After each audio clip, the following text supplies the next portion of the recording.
नमस्कार दोस्तों, स्वागत है आपका अपने YouTube channel target with MS में। जैसा कि आपको पता है, माननीय श्रीमान मुख्यमंत्री महोदय ने मुख्यमंत्री अनुप्रति कोचिंग योजना शुरू की है, जिसके बारे में काफ़ी बच्चों के कमेंट आ रहे थे कि सर इसमें कितने प्रतिशत अनिवार्य हैं, कितनी सीट है और कितने परसेंट वालों का सिलेक्शन होगा और फॉर्म कब से शुरू होंगे, कौन सी वेबसाइट से फॉर्म भरना है आपको, ये सभी डिटेल मैं इस वीडियो में आपको प्रोवाइड करवा रहा हूँ। तो चलिए शुरू करते हैं। पहली बात, कौन से कितने परसेंट अनिवार्य है और कौन से एग्ज़ाम के लिए किस स्तर की पढ़ाई आपको ज़रूरी है। चलिए शुरू करते हैं। देखो, विभिन्न जो प्रोफेशनल कोर्स है और जो प्रतियोगी परीक्षाओं की तैयारी है उनके लिए संबल प्रदान करने हेतु मुख्यमंत्री अनुप्रति कोचिंग योजना शुरू की गई है। मैंने पिछली वीडियो में आपको बता दिया है। इसमें SC, ST, OBC, MBC, minority और EWS वर्ग के वे छात्र और छात्राएं शामिल होंगे जिनके परिवार की वार्षिक आय 8 लाख रुपए से कम है, वही विद्यार्थी शामिल होंगे।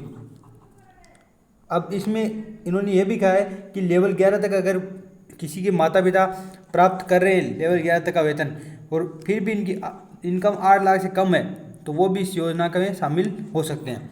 अब हम शुरू करते हैं कि कौन सी परीक्षा के लिए कितनी राशि प्रदान की जाएगी, न्यूनतम योग्यता क्या होगी, परसेंट होगी और कौन से संस्थान में प्रवेश के लिए कितने रुपए, न्यूनतम योग्यता क्या है, कितनी सीटें हैं, इन सब के बारे में बात करते हैं। तो पहले बात करते हैं UPSC द्वारा आयोजित सिविल सेवा परीक्षा IAS, इसके बारे में बात करते हैं। तो आपको देख पा रहे हैं आप प्रतिष्ठित संस्थानों से अगर प्राप्त करते हैं अगर आप प्रतिष्ठित संस्थान जितने भी है, अगर IAS की बात करें प्रतिष्ठित संस्थान की, तो जैसे दृष्टि IAS है दिल्ली में, और भी दिल्ली में संस्थान है, इसके अलावा उत्कर्ष क्लास है जोधपुर, बड़े बड़े संस्थान हैं, उनमें अगर आप लेना चाहते हैं तो 75,000 रुपये आपको राशि प्रदान की जाएगी।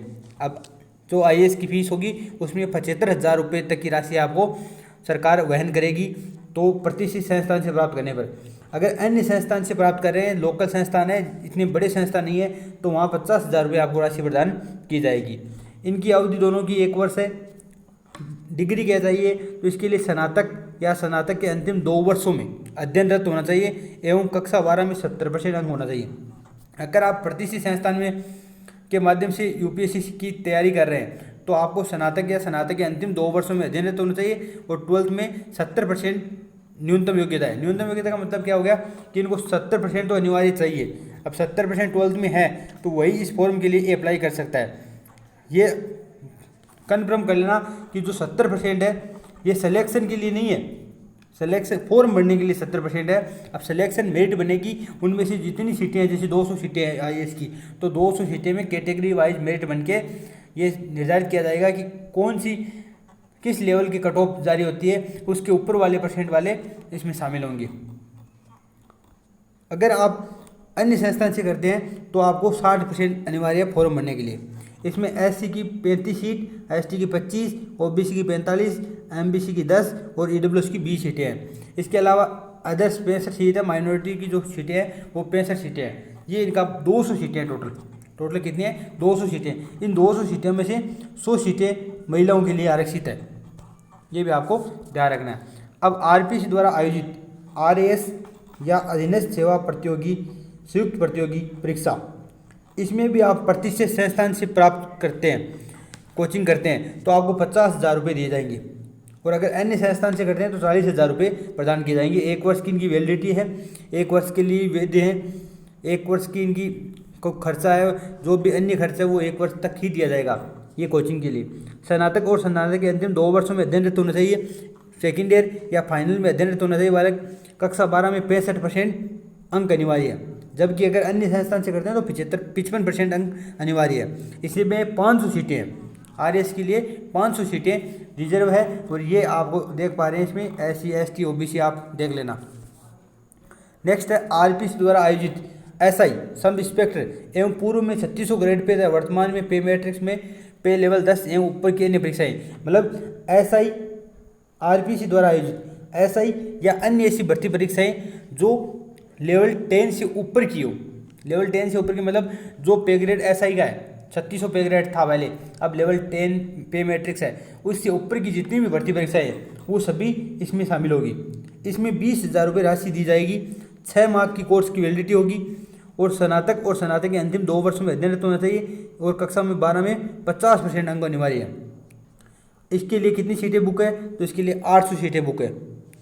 800 सीटें हैं जिसमें आप एसआई और अदर भर्ती परीक्षाएं हैं आरपीसी द्वारा आयोजित, उनमें आप प्रवेश ले सकते हैं। नेक्स्ट रीट परीक्षा के बारे में बात करें तो रीट परीक्षा के लिए 15,000 रुपये 4 महीने का कोर्स है। किसी भी आप संस्थान से अगर करते हैं तो आपको 15,000 रुपये कोचिंग की दी जाएंगी और 4 महीने का कोर्स है। बीएड बीएसटीसी एवं कक्षा 12 में 50% अंक, मतलब बीएड एवं बीएसटीसी किया हुआ होना चाहिए और कक्षा 12 में 50% अंक अनिवार्य है। इसके लिए कितनी सीटें हैं? तो इसके लिए सबसे ज़्यादा सीटें हैं, 1500 सीटें हैं। कितनी सीटें हैं? 1500 सीटें हैं और 240 एससी एसटी में 180, ओबीसी में 315, एमबीसी में 75, ईडब्ल्यूएस में 150, अदर्स में 540। अब देखो आरएसएसबी द्वारा आयोजित परीक्षा जैसे पटवारी, कनिष्ठ सहायक मतलब एलडीसी और पूर्व की ग्रेड पे 2400 तथा वर्तमान पे लेवल 5 से ऊपर तथा पूर्व की ग्रेड पे 3600 एवं पे लेवल 10 से कम की अन्य परीक्षाएं, मतलब जो 2400 ग्रेड पे से 3600 ग्रेड पे के बीच की जितनी भी भर्ती परीक्षाएं होती है, जैसे एलडीसी हो गई, पटवार हो गई, लैब असिस्टेंट हो गई, इसके अलावा फॉरेस्ट गार्ड हो गई, ये जितनी भी भर्ती परीक्षाएं हैं, इन सभी भर्ती परीक्षाओं में 10,000 रुपये 4 माह की कोर्स की वैलिडिटी है। 10,000 रुपये कोचिंग के आपको भुगतान किए जाएंगे सरकार के द्वारा। स्नातक में अध्ययनरत होना चाहिए या 12वीं तथा RSCIT अथवा कंप्यूटर कोर्स या ओ लेवल या उच्च स्तरीय कंप्यूटर सर्टिफिकेट डिप्लोमा एवं कक्षा 12 में 50% अंक, मतलब जैसी वैध उनकी वैलिडिटी है, जैसे एग्ज़ाम है उसी तरह उनकी ये योग्यता दी गई है। कंप्यूटर की योग्यता आपको पता है, पटवारी में, कनिष्ठ सहायक में, इनमें कंप्यूटर की योग्यता चाहिए तो आपको कंप्यूटर सर्टिफिकेट भी आपके पास होना चाहिए और कक्षा में 12 में 50% अंक होने चाहिए। इसके लिए 1200 सीटें बुक है। 195 SC ST की 145, OBC की 255, MBC की 60, EWS की 120, अदर्स की 425। इसके बाद कांस्टेबल भर्ती परीक्षा राजस्थान पुलिस 10,000 रुपये 4 महीने के कोर्स के लिए प्रोवाइड किए जाएंगे। कक्षा 10 में 50% अंक अनिवार्य हैं। 800 सीटें बुक है और आप कांस्टेबल की भर्ती आ रही है, इसलिए आप ज़रूर इसके लिए अप्लाई करना। इंजीनियरिंग या मेडिकल प्रवेश परीक्षा प्रतिष्ठित संस्थानों से अगर आप इंजीनियरिंग या मेडिकल प्रवेश परीक्षा जैसे नीट जेई की जो भर्ती परीक्षाएं होती है उन विद्यार्थियों के लिए अगर आप प्रतिष्ठित संस्थान से करते हैं तो 70,000 रुपये प्रतिवर्ष 2 वर्ष तक वैलिड है। ये आपको 2 वर्ष तक दिया जाएगा कक्षा 11 में और कक्षा 12 में। अगर आप अन्य संस्थानों के माध्यम से करते हैं तो आपको 55,000 रुपये प्रतिवर्ष दिए जाएंगे 2 वर्ष तक, कक्षा 11 और 12 में। कक्षा 10 में अगर 70% अंक आपके तब भी आप फॉर्म भर सकते हैं और कक्षा 10 में अगर 60% अंक है तो आप अन्य संस्थानों के माध्यम से फॉर्म भर सकते हैं। अब ये निर्धारित कौन करेगा प्रतिष्ठित संस्थान का?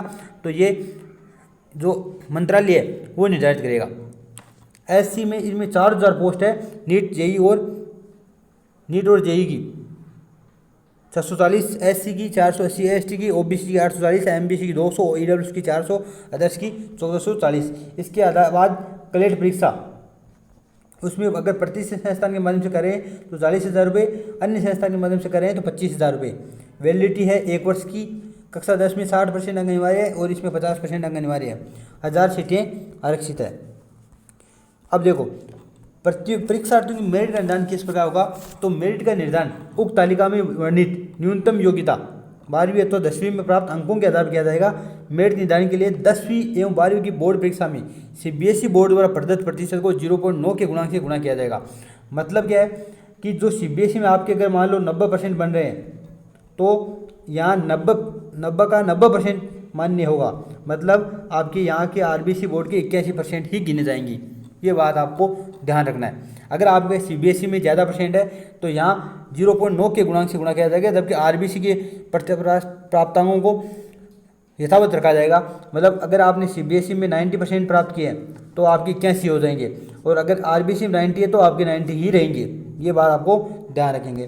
प्रतिष्ठित संस्थानों से कोचिंग प्राप्त करने वाले छात्र छात्राओं को आवास और भोजन इत्यादि के लिए वर्ष में 4,000 रुपये की अतिरिक्त राशि उपलब्ध कराई जाएगी। मतलब प्रतिवर्ष 4,000 रुपये की अतिरिक्त राशि उपलब्ध कराई जाएगी खाने और रहने के लिए। अगर उन्हें इस कोचिंग के लिए अपना आवास और किसी अन्य शहर में इस कोचिंग के लिए आकर रहना पड़े, ये 40,000 रुपये अतिरिक्त राशि का वे संबंधित विभाग द्वारा भी इस उद्देश्य के लिए किया जाता है कि यदि विभाग द्वारा ऐसे कोचिंग के लिए आवास या भोजन इत्यादि की व्यवस्था की जा रही हो। प्रतिष्ठित संस्थानों का तात्पर्य निम्नानुसार होगा। यूपीएससी द्वारा आयोजित सिविल सर्विसेज परीक्षा हेतु, मतलब कौन सी प्रतिष्ठित संस्थान है और कौन सी प्रतिष्ठित संस्थान नहीं है, इनके बारे का निर्धारण किस प्रकार होगा। तो यूपीएससी द्वारा आयोजित सिविल सर्विसेज परीक्षा हेतु ऐसे संस्थान जिन्होंने पिछले 5 वर्षों में कम से कम 3 वर्षों में, मतलब पिछले जितने भी 5 वर्ष हैं उनमें कम से कम 3 वर्षों में प्रथम 3 स्थान पर मेरिट आने वाले विद्यार्थियों में कम से कम 3 विद्यार्थियों के चयन में अपनी सीधी भूमिका निभाई हो। मतलब ऐसे संस्थान जिनमें पिछले जो 300 स्थान आए हैं 3 वर्ष में, उनमें कम से कम 3 विद्यार्थी उस कोचिंग से कोचिंग किए हुए होने चाहिए। इसी प्रकार आरपीसी में पिछले 3 वर्षों में कम से कम 2 वर्षों में 100 स्थान प्राप्त करने वाले विद्यार्थियों में कम से कम 5 विद्यार्थियों के चयन में अपनी सीधी भूमिका निभाई हो।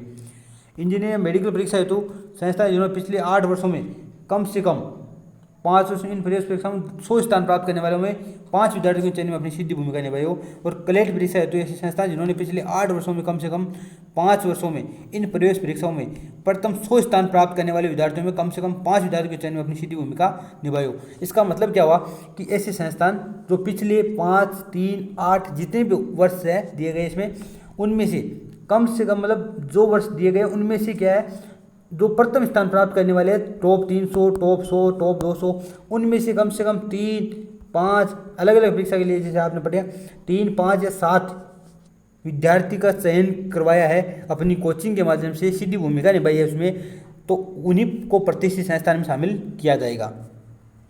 ये ध्यान रखना। एसटी वर्ग के छात्र छात्राओं इस योजना का संचालन जनजातीय क्षेत्र विकास विभाग द्वारा किया जाएगा। यह आपको मैंने कल बता दिया था। अब इसमें कम से कम 50% लाभार्थी है वो छात्राएं होनी चाहिए। विभिन्न संस्थानों द्वारा कोचिंग के परिणामों का नियमित रूप से विश्लेषण कर यह सुनिश्चित किया जाएगा छात्र छात्राओं को अच्छी से अच्छी कोचिंग उपलब्ध हो सके, इस पूरे प्रयास के अच्छे परिणाम आ सकें। वर्तमान में जनजाति विकास विभाग एवं तकनीकी पूर्व कोचिंग योजना में आपको यह बताया, अनुप्रति योजना के तहत ये नई मुख्यमंत्री अनुप्रति कोचिंग योजना शुरू की गई, मैंने आपको कल बता दिया था। और इसके बाद में इस योजना के संचालन हेतु सामाजिक न्याय एवं अधिकारिता विभाग नोडल विभाग होगा। आवेदन प्रक्रिया सुगम बनाने के लिए ऑनलाइन आवेदन सिंगल पोर्टल पर नोडल विभाग द्वारा प्राप्त किए जाएंगे। प्रतिष्ठित संस्थानों अन्य संस्थानों को इम्प्लीमेंट नोडल विकास द्वारा पारदर्शी ईओए के मंच किया जाएगा। अब आपको बता दूं किस साइट पर आपको इसका रजिस्ट्रेशन करवाना होगा। तो इसका अभी तक रजिस्ट्रेशन, काफ़ी बच्चों के मैसेज आ रहे हैं कि रजिस्ट्रेशन शुरू कब होंगे सर, तो रजिस्ट्रेशन की अभी कोई डेट नहीं आई है। जैसे ही कोचिंग शुरू होंगे तब से ये शुरू होगा। बाकी पहले ही आपके रजिस्ट्रेशन ले लिए जाएंगे, कुछ ही दिनों में आपके रजिस्ट्रेशन शुरू हो जाएंगे। आप निरंतर इस वेबसाइट का अध्ययन करते रहें या हमसे जुड़े रहें। टेलीग्राम पर टारगेट विद एमएस ज्वाइन कर लें, ताकि आपको जैसे ही फॉर्म शुरू होंगे आपको टेलीग्राम पर इन्फॉर्म कर दिया जाएगा। तो ये साइट है, और साइट आप डाल सकते हैं www.sje.rajasthan.government.in www.sje.rajasthan.government.in साइट है, और social justice and empowerment department की साइट है, और इस पर ऑनलाइन आवेदन किए जाएंगे। यहाँ से अलग अलग पोर्टल है, एप्लीकेशन स्टेटस वगैरह, इन पे आवेदन किए जाएंगे। आप इसको अध्ययन करते रहें, बार बार इसको देखते रहें। जब भी फॉर्म शुरू होगा, या आप देखने की बजाय आप टेलीग्राम ज्वाइन कर लें, ताकि आपको इन्फॉर्म कर दिया जाएगा। धन्यवाद।